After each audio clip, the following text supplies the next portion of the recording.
మీ ఎలాంటి వ్యాపార ప్రకటనలకైనా వెంటనే మా ఛానల్ సంప్రదించండి.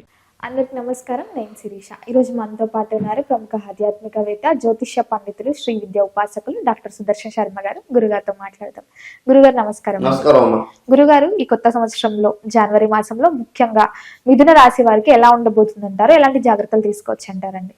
ప్రధానంగా ఈ మిథున రాశి వారి గురించి చెప్పుకోబోయే ముందు కాస్త ఆధ్యాత్మికంగా ప్రార్థన చేసుకుని విషయంలోకి వెళ్దాం తల్లి. ఓం శరాం ధను పాశశుణీష్వహస్తై ప్రధానమారక్త సరోరుహస్తాం వివస్త్రవత్యా సురత ప్రవృత్తాం ఉచ్చిష్టమంబాషదమాశ్రయోహం. శ్రీ మహాగణాధిపతే నమో నమః.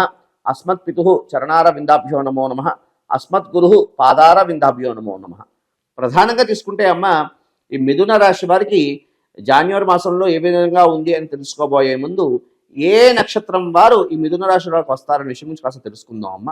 ప్రధానంగా తీసుకుంటే 3-4 మృగశిర నక్షత్రం 3-4 పాదాలు, అదేవిధంగా ఆరుద్ర నక్షత్రం 1, 2, 3, 4 పాదాలు, అదేవిధంగా పునర్వసు నక్షత్రం 1, 2, 3 పాదాల వారు ఈ యొక్క మిథున రాశి వారికి సంబంధించిన వారు అవుతారమ్మా. ప్రధానంగా తీసుకుంటే ఈ యొక్క జాన్యువరి మాసం మిథున రాశి వారికి అంత అనుకూలంగా లేదని అనుకోవాలమ్మా. ఎందుకు అయ్యా అంటే, ప్రధానంగా అష్టమ స్థానంలో గ్రహ సంచారం ఉండడం అయినప్పుడు లగ్నంలో మిథున లగ్నంలో అంటే మిథున రాశిలో గురు సంచారం ఉన్నప్పటికీ కూడా అష్టమంలో కాస్త విశేషమైనటువంటి గ్రహాలు, ఎక్కువ గ్రహాలు సంచారం, సుమారుగా 4-5 గ్రహాలు సంచారం ఉండడం వల్ల అంతగా అనుకూలంగా లేదని చెప్పుకోవాలమ్మా.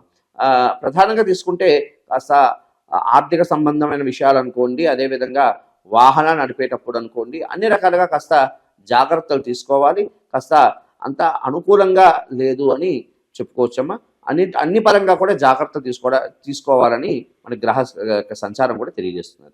గురుగారు, ముఖ్యంగా ఈ మిథున రాశిలో విద్యార్థులు ఉంటారు. సో విద్యార్థులకు ఎలా ఉందంటారు? మరి ప్రధానంగా తీసుకుంటే విద్యార్థులకి అంత అనుకూలంగా లేదమ్మా. ఎందుకు అంటే, ప్రధానంగా పరీక్షలు వచ్చేసరికి చదివింది గుర్తు లేకపోవడం, అదేవిధంగా చదివిన ఆ సమయాన్ని పరీక్షాకాలం సమయం వచ్చేసరికి చదివింది గుర్తుకు రాకపోవడం, ఈ విధంగా ఫలితాలు కలగడానికి అవకాశం ఉంది. కాబట్టి కాస్త విశేషం బ్రాహ్మీ ముహూర్తంలో కాస్త విశేషంగా ఈ మిథున రాశి వారి విద్యార్థులు కాస్త అధ్యయనం చేయడం, అంటే చదివింది ఎక్కువగా బ్రాహ్మీ ముహూర్తం చదవడం, అదేవిధంగా కాస్త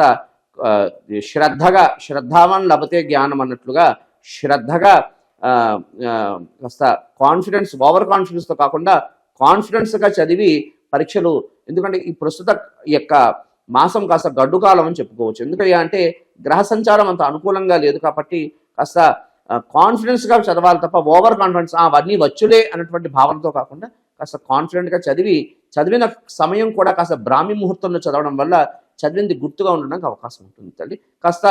కాస్త విద్యార్థులే కాస్త ఇబ్బంది కలిగినటువంటి కాలంగా చూపు. గురుగారు, ముఖ్యంగా ఎవరికైతే వివాహం జరగలేదు, వివాహ ప్రయత్నాలు చేస్తుంటారు, వివాహ యోగం ఉందంటారా ఈ మాసంలో? ప్రధానంగా తీసుకుంటే ఈ యొక్క మిథున రాశి వారికి ప్రధానంగా వివాహ ప్రయత్నాలు చేసినప్పటికీ కూడా ప్రథమంలో కాస్త విఘ్నాలు కలగడానికి అవకాశం ఉన్నది. ప్రథమంలో విఘ్నాలు కలిగినప్పటికీ ద్వితీయార్థం శుభప్రదంగా ఉందమ్మా. అంటే కాస్త దగ్గర వరకు వచ్చి సంబంధాలు కాస్త ఇబ్బంది కలగడం, అదేవిధంగా అన్ని రకాలుగా జాప్యం జరగడానికి అవకాశం అయితే ఉన్నది. కాస్త శుభకార్యాలకు నిమిత్తార్థం గ్రహ యోగం అయితే అంత అనుకూలంగా లేదు కాబట్టి కాస్త ఇబ్బందులు కలగడానికి అవకాశం ఉంది. కాబట్టి కాస్త ప్రథమంలో ఇబ్బందులు కలిగిన ద్వితీయార్థం అయితే అదే ధైర్యంతో అదే వివాహం సిద్ధిస్తుంది అన్నటువంటి భావనతో కాస్త విశేషంగా ప్రయత్నం చేయడం ద్వారా ప్రథమంలో విఘ్నాలు కలిగినప్పటికీ ద్వితీయార్థం అయితే బాగుంది. గురుగారు, ముఖ్యంగా ఎవరికైతే వివాహం జరిగి సంతానం లేకుండా బాధపడుతూ ఉంటారు, మరి వారికి సంతాన యోగం ఉందంటారా? ప్రధానంగా తీసుకుంటే ఈ యొక్క మాసం అంతా అనుకూలంగా లేదమ్మా. ఎందుకంటే గ్రహ సంచారం కాస్త ఇబ్బందిగా ఉంది కాబట్టి ఈ యొక్క మాసంకి అంత అనుకూలంగా లేదు.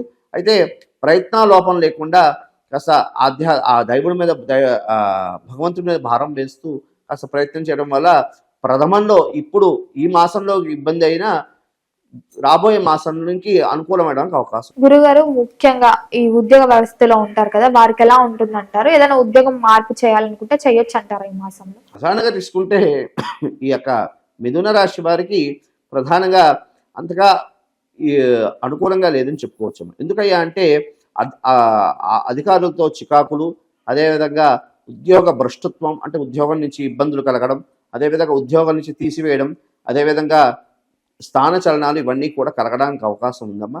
కాస్త ఈ యొక్క ప్రస్తుత ఈ యొక్క మిథున రాశి వారు ఈ యొక్క జాన్యువరి మాసం కాస్త దైవనామ స్మరణ చేసుకుంటూ కాస్త ఈ ఆఫీసులో ఉన్నటువంటి అధికారులతో కాస్త మెప్పించుకుంటూ కాస్త ఉద్యోగం చేయవలసినటువంటి గడ్డు కాలం అని చెప్పుకోవడానికి అవకాశం అయితే గ్రహ సంచారం అయితే చెప్తున్నాను. గురుగారు ముఖ్యంగా ఎవరైతే ఈ రాజకీయ రంగంలో ఉన్నారో వారు మీడియా పరంగా ఈ యొక్క రాజకీయంలో ఎవరెవరు ఉన్నారో, మిథున రాశిలో ఎవరెవరు ఉన్నారో వారందరికీ కూడా కాస్త ఇబ్బంది కాలం అని చెప్పుకోవచ్చమ్మా. ఎందుకయ్యా అంటే ఈ రాజకీయంలో మీడియా పరంగా కాస్త ఇబ్బందులు దొల్లి వాళ్ళ ఇబ్బందులు దొల్లి కాస్త వారి యొక్క ఫ్రేమ్ వాళ్ళని తగ్గించుకోవడానికి అవకాశం అయితే ఉంటుంది కాబట్టి, వాళ్ళ ఫేమ్ తగ్గించుకోవడానికి అవకాశం ఉంటుంది కాబట్టి ప్రధానంగా తీసుకుంటే ఈ యొక్క రాజకీయాల్లో ఉన్న వాళ్ళు కాస్త మాటను తోలలాడకుండా కాస్త జాగ్రత్తలు తీసుకుని ఈ మీడియాలో అనుకోండి, సమావేశాల్లో అనుకోండి, ఆ విషయాల్లో కాస్త జాగ్రత్తగా తీసుకోవడం ద్వారా ఈ యొక్క ప్రస్తుత కాలం అంతా గడ్డు కాలం నుంచి బయటపడడానికి అవకాశం. ముఖ్యంగా గురువు గారు మరి ఆర్థిక పరంగా ఎలా ఉంటుందంటారు? కాస్త ఖర్చు విశేషంగా కనబడుతున్నది, ఆర్థిక పరంగా కాస్త ఖర్చు విశేషంగా కనబడుతున్నది. అయితే గురువు యొక్క అనుగ్రహం వల్ల మిథున రాశిలోని గురువు యొక్క సంచారం ఉండడం వల్ల కాస్త ఆర్థిక సంబంధమైన ఖర్చుల నుండి కాస్త నెట్టుకుంటూ బయటకు రావడానికి అవకాశం అయితే ఉంది. గురుగారు మరి మొత్తం మీద ఈ మాసం అంతా వీళ్ళకి ఇంకా బాగుండాలంటే ఏ దైవాన్ని పూజించమంటారు, ఎలాంటి పరిహారాలు చేసుకోవచ్చు అంటారు? ఈ ప్రధానంగా ఈ మిథున రాశి వారు నవగ్రహ సంచారం మెయిన్ ప్రధానంగా అష్టమంలో విశేషమైనటువంటి గ్రహాలు సంచారం ఉండడం ద్వారా ప్రధానంగా నవగ్రహ దేవాలయాలకు వెళ్ళి ప్రతినిత్యము కూడా నవగ్రహ ప్రదక్షిణాలు చేసుకుని రావి చెట్టు వేప చెట్టు వద్ద దీపారాధన చేయడం ద్వారా ఉత్తమమైనటువంటి ఫలితాలు కలగడానికి అవకాశం ఉన్నది. అదేవిధంగా ప్రతి శనివారం కూడా ఈ నవధాన్యాన్ని తీసుకెళ్ళి ఈ అగ్నికి సమర్పణ చేయడం ద్వారా విశేషమైనటువంటి ఫలితాలు కలగడానికి ఉన్నది. అదేవిధంగా ప్రధానంగా తీసుకుంటే ఈ మిథున రాశిలో ఉన్నటువంటి వారు ప్రధానంగా ఈశ్వర ఆరాధన ద్వారా విశేషమైనటువంటి ఫలితాలు కలగడానికి అవకాశం అయితే ఉంది. గురుగారు మొత్తం మీద మిథున రాశి వారికి ఈ జనవరి మాసంలో ఎలా ఉంటుంది, ఎలాంటి జాగ్రత్తలు తీసుకోవాలో తెలియజేసినందుకు ధన్యవాదాలండి. శుభమస్తు. కాలే వర్షతు పర్జన్య పృథివీ శస్యశాలిని దేశోయం క్షోభరహిత బ్రాహ్మణా సంతు నిర్భయ. స్వస్తి. శుభమస్తు.